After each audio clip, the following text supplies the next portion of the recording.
This video is for instructional purposes only. The information presented is one point of view and not intended to replace individual recommendations and follow-up with a qualified naturopathic doctor or herbalist. I use and recommend the Nature Sunshine line of supplements. The views expressed do not necessarily represent the views of Nature Sunshine. I'm Dr. Jane Semple. I have been practicing in Ohio for over 27 years. We're here today to talk about fertility. In 1964, the incidence of infertility, which is defined as 1 year of trying without success, was 12%. It more than doubled by 2004 to 25%.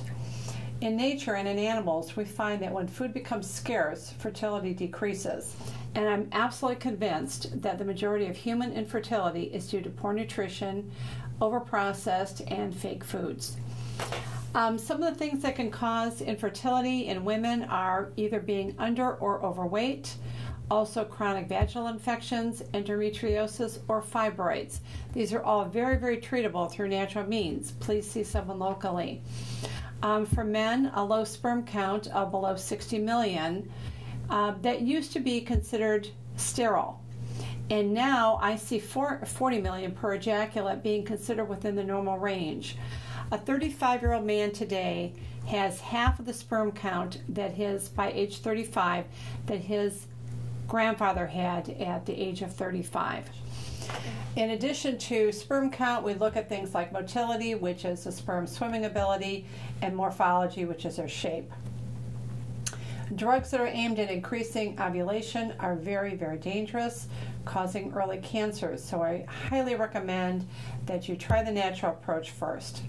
So things that you can do. First of all, diet. If your great-grandmother would not recognize it as food, then don't eat it. Too little or too much fat, too much sugar, too much bread, too much pasta. Vegetarianism is never, in my opinion, a healthy diet. I do not recommend it. So now we could turn to supplements. What types of things can you do?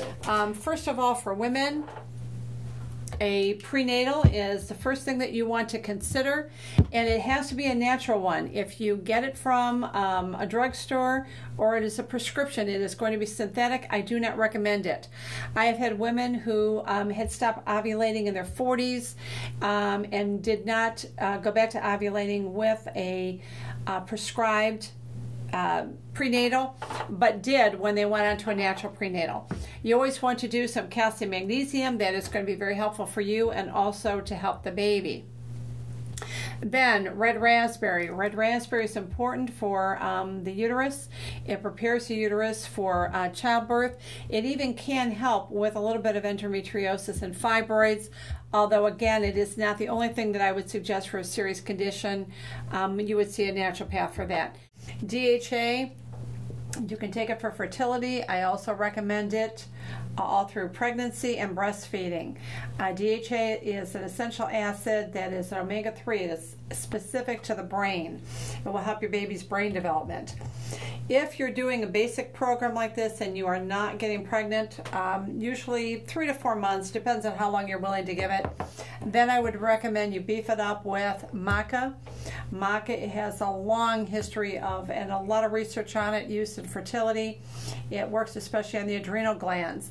Then dong quai also. So these two are things, again, I would recommend after 3 months or so of not becoming pregnant.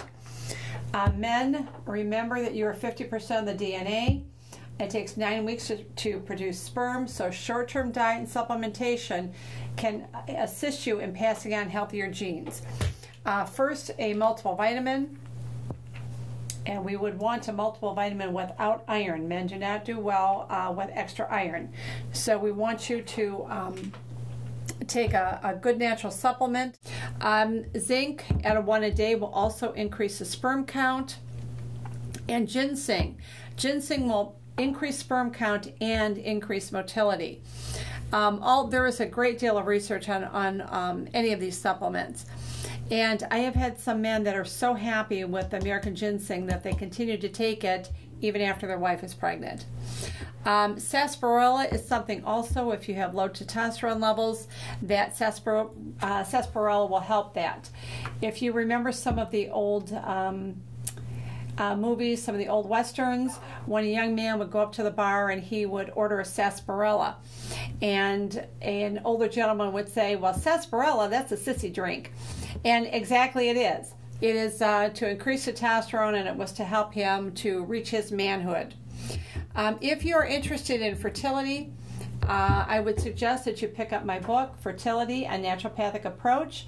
It is published by Woodland, and it is available online through Woodland Publishing, Amazon, or any other of the online retailers. Thank you very much.